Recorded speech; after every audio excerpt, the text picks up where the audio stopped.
Yeah. Alcohol and drug Drugs, use and abuse is the big one. It's a big one. The pressure, money, jobs, work is a pressure cake. Connected to that question of drugs and alcohol, we don't realize how powerful they are in triggering psychological episodes or other problems such as depression or anxiety. That's one. The other one is that, for example, we haven't spoken about children yet. There's a big increase in the prevalence of ADHD, for example. ADHD is on the rise. There's other things like dementia, also for the elderly. That's becoming an epidemic. I think if you check on the internet and check the current news updates from the World Health Organization, they're predicting that dementia will be double in every 10 years. It will double every 10 years.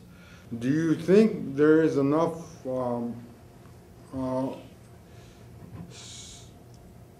services in general in Guanajuato? And by that I mean for like we have the ILC, Independent Living Center. Do you think there's enough services for that type of clientele in Guanajuato, or do we need more in the short term and in the long term? Well, I think the ILC is fantastic. We're very, very fortunate to have a center which is based on independent living, and supporting that project and that lifestyle is extremely important, and actually a little bit rare in societies. You know, it's very difficult for someone who has a long-standing, chronic, severe, and persistent psychiatric problem and to live in the city, for example. These individuals have to go from one service to another, and places to live in the streets, and so on and so forth.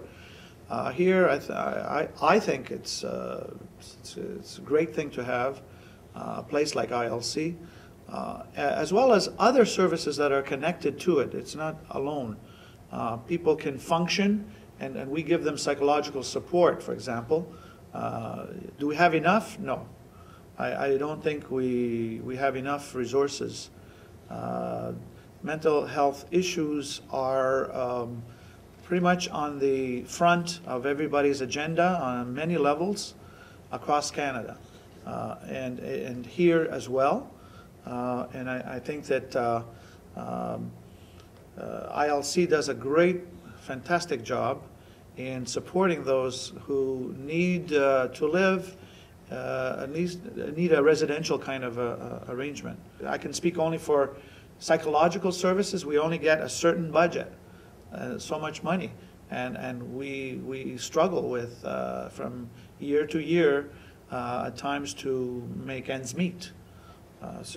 And based on that, we're also limited because of English services. We are limited. In Quebec, there is very few limited English services. Also, I think what a lot of people from town don't understand or don't see, we're very lucky. We have a lot of services here. In my travels across Canada and up north, some of these reserves would do anything to have a quarter of the services we have, because if you go up north, they have nothing. You go across Canada, they're limited. ILC does a fantastic job. There are support groups. I think we want to mention that there are such organizations like AMI Quebec, which act as support groups. There's also nearby in Chateauguay an organization called Accolade, which also provides support. There's a difference between support and therapy. Support groups are out there, and I know that there's a few people that have talked about the possibility of even starting a support group for mental health issues right here in Guanajuato. Is there? You hear a lot about mental health stigma. Oh, yes. Can you elaborate just a little bit? I think one of the big goals of the mental health committee team, whichever way you want to label it, has always been to demyst the stigma of what is mental health, what are mental health issues, what are mental health challenges. We label something, and all of a sudden the label is not in a positive way, it's in a very negative way. Is the stigma there? Yeah. I've had people tell me I'm crazy, and I just laugh it off, maybe I am. But for somebody to walk with that label, it is very damaging. It is very damaging to the family because, Michael, you and I both know in this community, the first thing people say is, who's your parents? Who's your brother?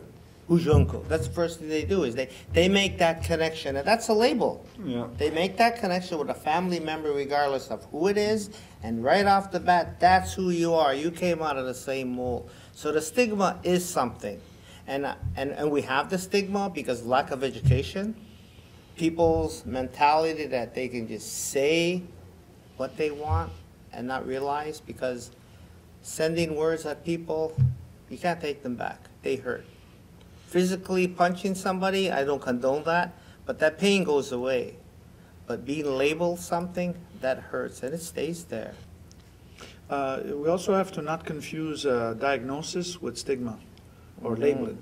Okay, a lot of it will depend on how we use that term. It could be to somebody, it could be freedom, because it liberates you from not understanding, from ignorance, basically. Okay, so it could liberate you. I think what we have to do is get more of an appreciation. I think we welcome your program because it brings awareness, awareness, awareness. The more that we understand, the less people are afraid.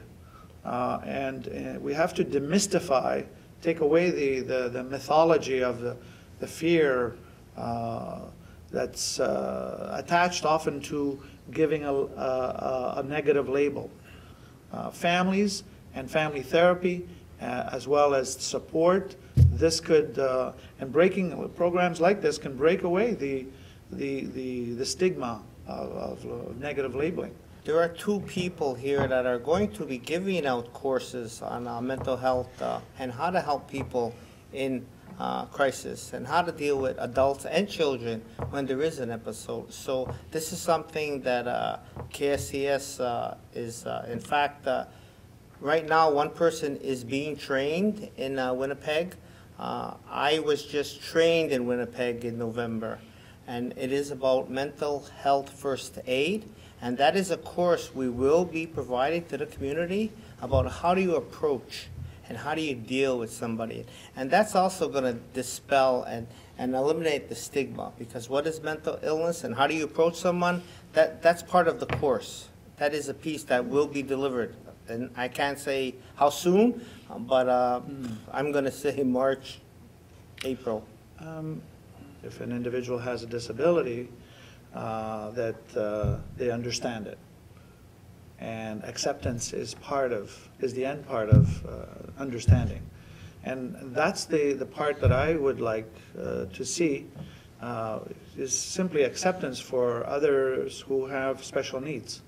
Well, thank you for coming today to shed some light on this very difficult and sensitive topic to both of you. Thank you very much for having us here. Go. More than 14% of all Canadians have a disability. For Aboriginal First Nation Canadians, there are 33% of people living with disabilities. People living with disabilities are subject to exclusion, poverty, and isolation. There are higher rates of depression, suicide, violence, and abuse for people with disabilities.